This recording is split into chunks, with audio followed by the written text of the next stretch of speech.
اور مسلمان ہونے کے لیے ضروری ہے کہ انسان اللہ تعالیٰ کی وحدانیت کو مانے اور حضرت محمد صلی اللہ علیہ وآلہ وسلم کی نبوت اور رسالت کو مانے، کیونکہ اللہ تعالیٰ ایک ہے، اس کی خدائی میں، اس کے کاموں میں، اس کے احکام میں اور اس کے اسما میں کوئی اس کا شریک نہیں۔ اور اللہ واجب الوجود ہے، جس کا معنی یہ ہے کہ اس کا وجود ضروری ہے اور عدم محال ہے۔ اللہ ہمیشہ سے ہے اور ہمیشہ رہے۔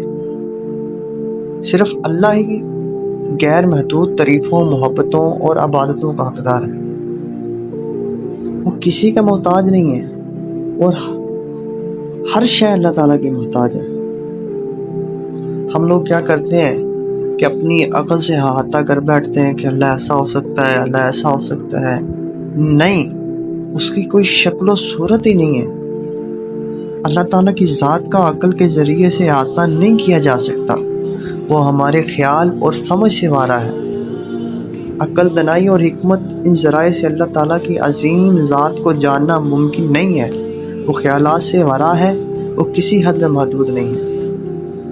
ایک چیز میں آپ کو بتاتا چلوں کہ کسی چیز کو تصور میں تب بھی لایا جا سکتا ہے جب اس کی کوئی طے شدہ شکل و صورت ہو، اور اللہ تعالیٰ شکل و صورت سے پاک ہے۔ اس کی نہ تو کوئی شکل ہے نہ کوئی صورت ہے، وہ لامحدود ہے اور ہر پابندی سے آزاد ہے۔